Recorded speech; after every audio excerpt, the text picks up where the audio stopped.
What's up, guys? It's your girl Riva, and I am back again with another video. If you're new to this channel, hi, my name is Riva. It's very nice to meet you. Before we get into this video, make sure you guys hit that subscribe button. Make sure you guys give this video a thumbs up.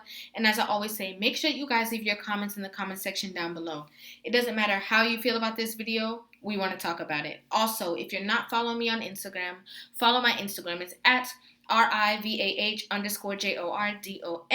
Also, if you're new to this channel, if you don't know, I never see a video before I react to it honestly in front of you guys. So the title of this video is Should Men Today Get Married? And I am super excited to see what the dialogue is like. So let's go ahead and get right into this video. One of the things is there's a lot of conversations about the behaviors of very successful men, and and I always say there's levels to the game. There's the guys that there's the 100,000s, there's the millions, there's the 10 million. Cat Pat's at the top of the level. You know what I mean? Pat is a guy who is an extremely successful man. A lot of people will show things on social media, but Patrick, hands down, successful man that you cannot deny. So one of the questions that people always ask is, what is the incentive of a very successful, especially financially successful man to settle down and get married? So I'm very curious about, from your personal perspective, as a man who was being successful, who had an onward trajectory, who was doing so well, what made you decide to get married? The risk is very high, by the way, to get married. For me, when I was 28, I had made a decision I'm never going to get married. I said, I'm staying single. And my assistant, very good friend of mine at that time, Sandra, Patty, said, why don't you go read this book, 101 Questions to Ask Before You Get Engaged, by Norman Wright. So I read the book. When I read the book, I'm like, interesting. I was talking to 4 girls at the time. I said, why don't you guys read this book as well and see how you feel about it? So they did. I'm like, I could never. All 4. With you. You and I would never work out. But I asked the one question, why get married? There's way too much risk to it. So then I sat there and said, well, you have somebody to come home to every night. You can still have somebody to come home to if you're single. Yeah. Matter of fact, you can have options. Yeah. If you know what I mean? When you have the money, you can do whatever you want to do with that. Yeah, but tax benefits, I don't care about that. I can move to another state and get better tax benefits. It's somebody that it's somebody that can help you. It's somebody that can do this. Not there yet.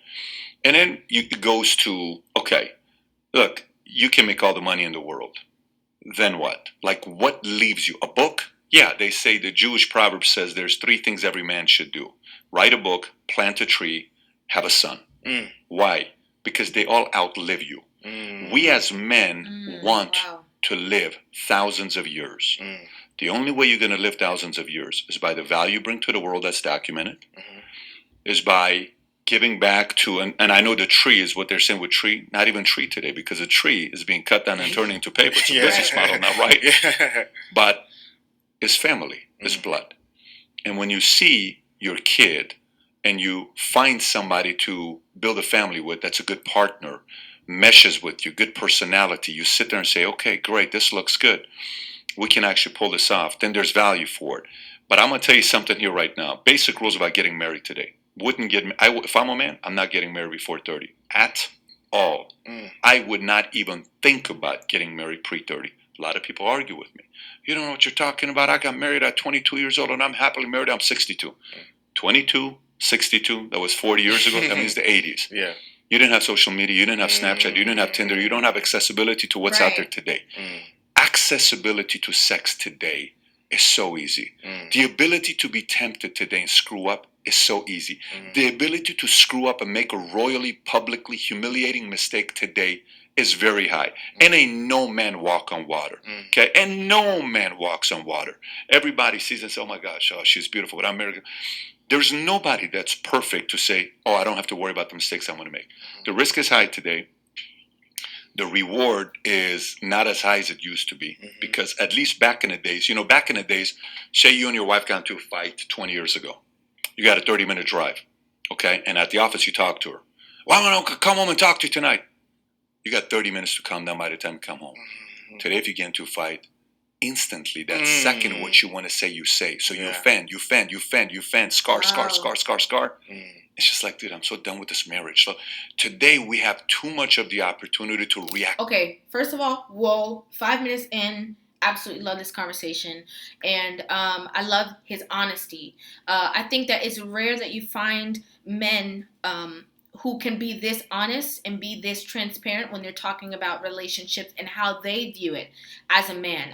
Obviously, he sounds like he, by the way that he's speaking and by the way that he was just, described, it sounds as though he, might be like a high value man and all of those things. So the way that he can narrate and speak it is from a place of being sure. He's not afraid of what he's going to say. He's not afraid of he's going to offend anybody. He's just being true and honest. And I love that, number one. And two, I think that these are all very true avenues.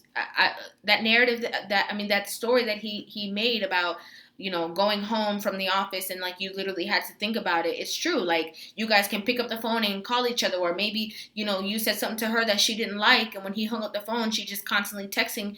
And like he said, making all of these wounds to the relationship that end up breaking it over time. So that's a very valid point. Today's age is just so completely different. Instantly, there's too much instant reaction. Yeah. And hey, you don't know what you're talking about. That fight is too instant. So those are all scars that you're leaving on each other, right? Right. And eventually, after all the scars you get, it's like I just have no desire to do anything with you in bed anymore. I really don't. I'm good. You're facing this way. She's facing that way. So it has to be built on the right values and principles. Yes. It has to be somebody that you date for some time and you see all the dark side of them and yourself to see if you can do this or not. Preferably a referral that's coming through somebody instead of cold. I knew my wife 5.5 years before we got married. She knew my flaws. I knew her flaws. Oh, yeah, she dated other guys. I dated other girls. And eventually we said, let's see what could happen here. And we build a family together. You have to create certain criterias before you, and when you get married, watch the fights, watch the arguments, watch how people argue. I remember one time my wife, we were dating, and she is about to lose financially. She wasn't in the best of place at that time. Certain, challenges took place. She was in a mortgage real estate business. And 1 month, she calls, we've been together for 3 months. She says, this month, I don't know how I'm going to pay my rent. I'm like, ooh, okay, let's see where this goes. Yeah. She said, I know I'm going to pay my rent. I'm like, really? Yeah. What are you thinking you're going to do? I don't know. What do you think I should do? I said, well, number one, I would go return your BMW that you have. That's $850 a month car payment, white convertible. I'd go return that and say, can't pay the payment anymore. What else would you do? Number two, I'd go back and I would get a Nissan Sentra, $200 a month. That saves you $600 a month. Okay, what else would you do? I'd go back, and I know you're doing insurance and real estate right now. I'd go back and get your old job where you worked to give you a good shift where they can pay you $40,000. That at least covers your, expenses. What else would you do? Boom, boom, boom. I said what I said. And she says, okay. I said, what do you mean? Let's go return the car. I said, you sure? Her ability to cooperate in such a stressful situation, that makes you stand out for sure as a woman. If you're able to cooperate and be peaceful and be kind and be able to hear in a situation that you're ultimately so stressed out, that really shows what you're made of, and that shows how you're going to be for the long haul. That's really true. That's beautiful. Yeah. We drove to BMW. She returned her car. Then we drove up to Sentra. She got the Sentra. Then she went back to her job and she got a job. And I said, never once did she say, can you lend me $1,250? Not one time. So to me, that was like, okay, because my biggest concern was, I have money, so you're kind of trying to. Yeah. Never did that. And I said, she has no clue. She just passed an incredible test for us, right? Yeah. So, wow. It's. And I think that's important.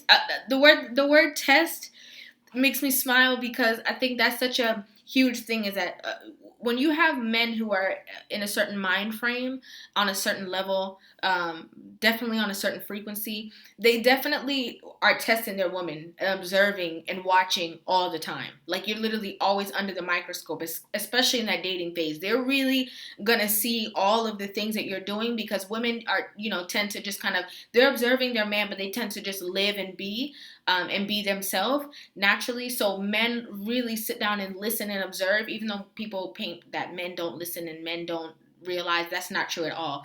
So like he said, she passed that test with flying colors and had no idea she was being tested. She was just being her natural self. And that's very risky, and there is no 100%. Everything about marriage today is odds. And sometimes you can have a fight that no matter what, Kansas City Chiefs are supposed to win the Super Bowl, and Brady could still win. So you can still do all of it right, Mhm. and the odds are in your favor for this marriage to work, it could still fail. Yeah, no, that is a conversation that we're always having, and I think to me, similar to you, I think the advantage of a man's ability to raise his son is so important in today, especially as the world gets more and more crazier. I just think that's one of the incentives for me is that like similar to how my father was able to be in my life, and I know you shared a story last time on the podcast how having that 1 week with your dad, 1 day a week with your dad really shaped your life. And I always said that I grew up very rich, and people are like, "Oh my gosh, you were spoiled. How much cars?" You're like, "No, no, no. My parents they were immigrants. We had no money." But my dad gave me so much love and time, Powerful, and that was the richness that I grew up with. So Can't put any value on that. yeah. for me, the beauty and value is in that for Yeah. marriage. And so you made a point about criteria for selecting a wife. So if your son was 32 years old, he established himself financially, you see he's doing well, and Yeah. he's trying to settle down, what would be 3 criteria that you give him for a wife that comes off the top of your mind? Yeah, so first of all, you have to be physically attracted. So that's not even one of the three. I love how he said that with like a complete straight face. Like he's not kidding. Like, okay, first off, you definitely have to be attractive. Okay, moving on. Like, I love that. Be physically attracted. Okay. So the whole idea about, well, it doesn't matter. Oh, no, it matters. Okay, it matters. And by the way, my wife and I, till today, we talk and we say, hey, we have to stay in shape for each other. We have to be attractive to each other. We have to want to have sex with each other because that is a very important part of marriage. So it's not like 280 pounds, but you said through thick and thin. Yeah, it's a little too much thick right now, and I like some thin, right? But so that is a part, and sometimes men let themselves go, and you see, they got a big pouch. Well, but you're my wife. That's not how things work. You have to. So, but let's set that part aside. For me, number one would be values and principles, and I'll explain to you from my parents' standpoint. Both my parents are Christians, right? But why did they get a divorce? Here's why. My mom was a communist. My dad was an imperialist. My mother believed rich people were bad people. My dad thought poor people were lazy. Wow. Look how big of a conflict that is. Yeah. So my dad's trying to become rich, but that's who my mom hates. How can your husband become exactly what you hate? The more my dad's aspiring to become rich, the more you despise rich people. Wow. Why would he become rich? You don't like rich people. I don't know if that made sense or not. Yes. Makes So it's perfect kind of like, sense. dude, I'm trying to really give you the life, but she despises rich people. So values and principles. To me, politics is almost more important than religion. People say, why would you say that? That's so weird. Okay, so if a Christian marries a Catholic, yeah, they're both Christians, a little bit different. If a Christian marries a Jew, okay, one's a Christian, one's a Jew. But it's very different, Patrick. I get it. But Ten Commandments, Yeah, okay? yeah. Same values and principles in that area. Right. But economically, if you believe certain economy is going to be one way, and she believes in a different way. If you believe politically one side and she believes, you're causing too many fights. And you're causing way too many things for kids to also have more fights with. So philosophically, you got to be on the same page. The magic, the excitement's got to be there when you're around each other. It's not going to be like that forever because, when you have kids, you can't have sex for 3 months. And it's going to be a lot of things that's going to hurt the magic at times. But there's got to be that twinkle where you're like, man, I can't wait to see her. I can't wait to go have that dinner with her, right? And then, ask a lot of questions up front. Man, I said, so let me ask you this. Yeah, what are we going to do one day if this happens? What would you do? One time I asked my wife, I said, let me ask you, if we get into a big fight, okay, terrible fight, I'm talking horrible fight. We were together for 9 months when I asked this question. I said, who would you call? She said, I would call this person, that person, this person, this person, this person. I said, okay. So I got a paper and pen out. Tell me about this person. Are they married? No, she's divorced. Okay. Tell me about this person. Tell me about that person. I said, yeah, I'm not ready to get married. She says, why not? I said, because everybody you call is going to defend you. And they need to defend me. But everyone's going to defend you. She says, what do you mean? Who are you going to call if we get into a fight? I said, let me tell you who. I said, Dudley, my dad, and I went through a list of the names that I would call. I said, you know what every one of these guys would defend? Who? You. They would all say I messed up to come and apologize to you. I said, you see, the challenge is, that is such a key. Who is this man? If you guys know who this man is, put this in the comment section down below. That's such a key. Oh gosh, that was just so beautifully spoken, because it's so true. Like, and I always say this too to this always stands true. Like, even if you get into an argument in your relationship and stuff, as a woman, you know, you run and you go tell all these people who are automatically going to defend you, automatically going to be on your side because they're connected so strongly to you. I like that the fact that obviously he's going to men who are probably married, and are going to, like he said, make him go back and fix it. Not people who are going to be tugging on you to pull you out the door, to separate you. And I think that is such a big part about marriage. So I love that they had these conversations. And I also think it's very important. Like, a lot of people try to hide things, you know, when they get into a relationship, they try to hide all types. No, you need to come. And absolutely, there's a lot of conversations that need to be had before you can even technically get into like a relationship with somebody. You have to really know who you're dealing with before you can take every step. Way too many divorced friends. Divorced friends like to recruit people to the divorce community. Yeah.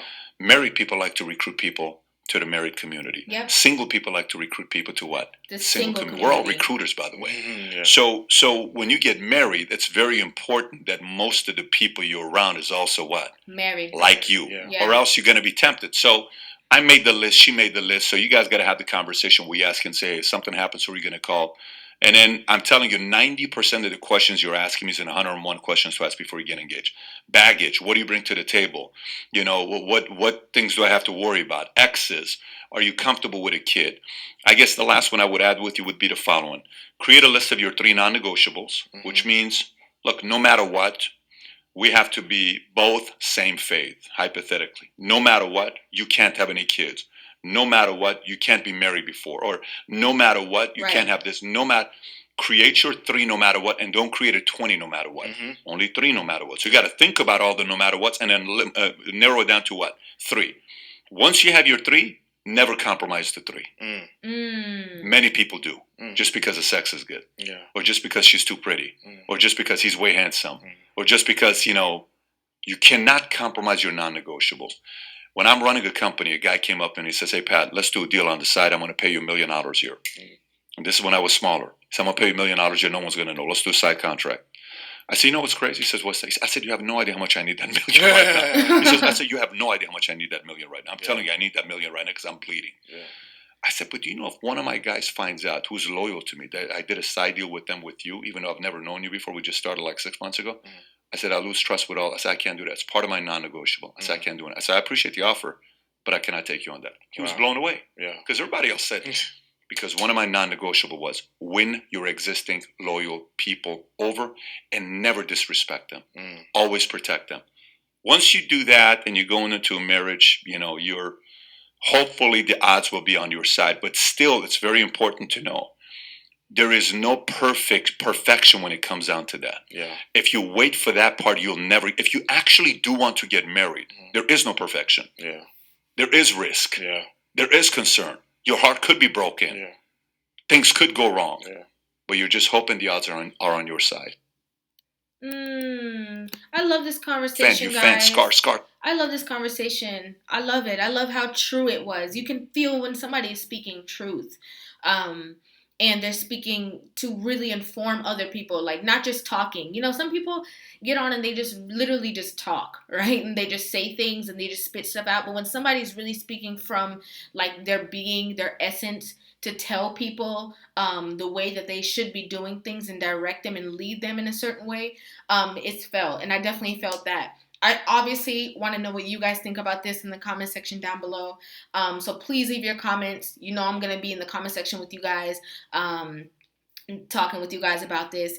Also, give this video a thumbs up. Make sure you guys hit that subscribe button. I also drop a video every single day. Hit the notification bell. The times are different. So just so that you're notified as soon as I post, you got to hit that bell. Also, if you're not following me on Instagram, follow my Instagram. It's at RIVAH_JORDON. I want to thank you guys so much for watching. I love you guys so very, very much. You guys know that I mean that. And I will see you guys in the next video. Also, don't mind my crazy hair.